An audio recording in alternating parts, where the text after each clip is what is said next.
জমি নিয়ে বিরোধের জেরে চলো বুলডোজার। কালীগঞ্জ কোনাপাড়া গ্রামের হাফিজুর রহমানের সঙ্গে জসিমউদ্দিন, মুক্তার হোসেন এবং নাজিমউদ্দিন শ্রীভূমি জেলার অতিরিক্ত ম্যাজিস্ট্রেট ভারতীয় ন্যায় সংহিতার 163 ধারা বলবৎ করেছিলেন, কিন্তু তিন বিবাদী তিনটি জেসিবি দিয়ে তা ভেঙে দিলেন। ঘর ভাঙা হলো ঘরের পাশের মসজিদ, পোল্ট্রি ফার্ম, কেটে ফেলা হলো গাছপালা। ঘটনাকে কেন্দ্র করে তীব্র উত্তেজনা গোটা এলাকা জুড়ে। আমাদের সঙ্গে ফোন লাইনে রয়েছেন আমাদের প্রতিনিধি মিষ্টু দত্ত। মিষ্টু, জমি নিয়ে বিবাদের জেরে চলল বুলডোজার।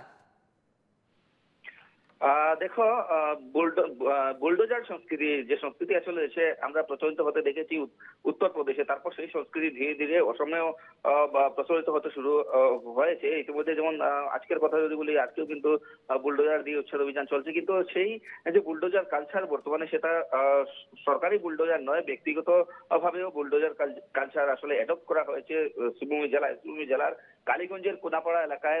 প্রায় 3টি বুলডোজার দিয়ে প্রায় 2 কোটি টাকার সম্পত্তি সম্পূর্ণরূপে ধ্বংস করা হয়েছে।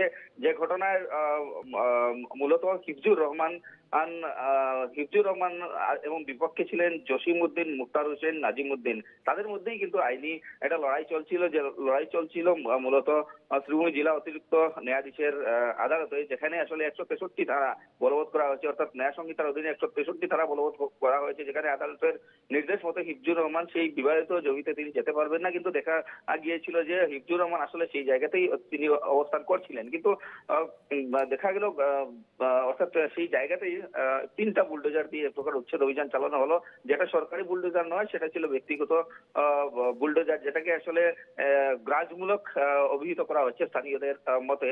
এবং জয়নাল, ফয়জুল, নূর মিয়া সহ 6 জনের বিরুদ্ধে অভিযোগ উত্থাপন হয়েছে, যারা তিনটে বুলডোজার দিয়ে মূলত মসজিদ, ঘরবাড়ি, গাছপালা থেকে শুরু করে পোল্ট্রি ফার্ম সম্পূর্ণরূপে গুড়িয়ে দেয়, যেখানে প্রায় 2000 পোল্ট্রি মুরগি লুটপাট করারও অভিযোগ উত্থাপন হয়েছে, যেটা অভিযোগ করেছেন হিফজুর রহমান। এক প্রকার সম্পূর্ণ ধূলিসাৎ করে দেওয়া হয়েছে। যখন এই ঘটনা সংঘটিত হয় তখন পুলিশে খবর দেওয়া হলো। স্থানীয় কালীগঞ্জ পুলিশ ফাঁড়ির পুলিশ বাহিনী সেই জায়গায় অনেক দেরিতে উপস্থিত হয় এবং তার পূর্বেই সম্পূর্ণ কিছু ধূলিসাৎ করা হয়। এবং এই বিষয়টাকে ঘিরে সেই এলাকার সংশ্লিষ্ট এলাকা, সেটা হচ্ছে কালীগঞ্জ, শ্রীভূমি জেলার কালীগঞ্জ এলাকা, সেখানে যথেষ্ট চাঞ্চল্য সৃষ্টি হয়েছে এবং এই ঘটনাকে প্রত্যেকেই নিন্দা জানিয়েছেন। এবং এই বিষয় নিয়ে নাগরিক সভা পর্যন্ত অনুষ্ঠিত হয়েছে। নাগরিক সভায় এই বিষয়ের উপর সম্পূর্ণ নিন্দা করা হয়। মূল বিষয় ছিল দুপক্ষের মধ্যে জমি বিবাদ, এবং সেই জমি বিবাদের জেরে তৃতীয় পক্ষ অর্থাৎ জয়নাল, ফয়জুল, নূর মিয়া সহ 6 জন মূলত বুলডোজার, 3টা বুলডোজার নিয়ে প্রথমে তারা গাছপালা কাটা শুরু করে এবং গাছপালা কেটে আসলে সেই বিবাদিত জমির উপর তারা যায় এবং সেখানে থাকা পাকা ঘর, যে ঘর হিফজুর রহমান উল্লেখ করেছেন যে প্রায় 2 কোটি টাকা খরচ করে সেই ঘর নির্মাণ করা হয়েছিল, সেই ঘর সম্পূর্ণরূপে পুড়িয়ে দেওয়া হয়েছিল।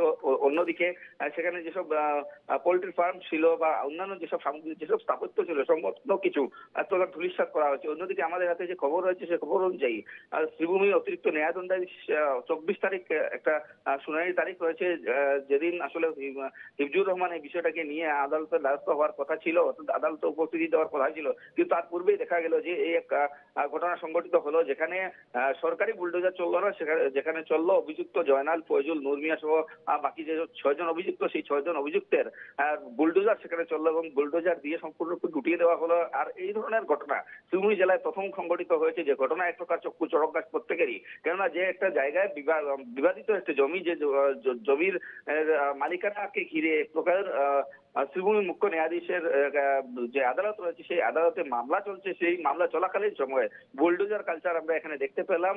3টা বুলডোজার দিয়ে সম্পূর্ণ সবকিছু ধ্বংস করে দেওয়া হলো। সেই ধ্বংসের খবর পুলিশকে যখন দেওয়া হলো, পুলিশ কিন্তু সেই জায়গায় যথেষ্ট পরে সেখানে গিয়ে উপস্থিত হওয়ার অভিযোগ রয়েছে, অর্থাৎ যথেষ্ট সময় তারা পেয়েছিল।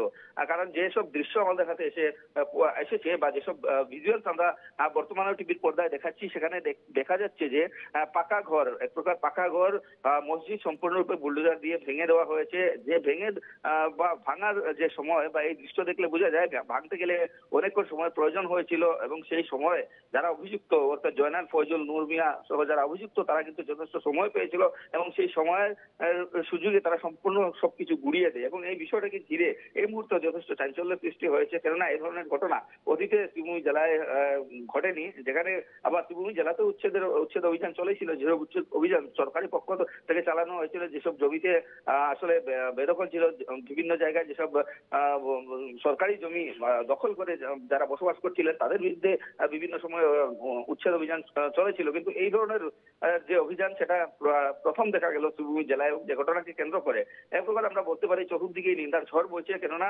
মামলা চলাকালীন সময়ে এমন ধরনের ঘটনা কোনো অবস্থায় গ্রহণযোগ্য নয়, যেটা কিন্তু নাগরিক সভায় প্রত্যেক বক্তাই উল্লেখ করেছেন।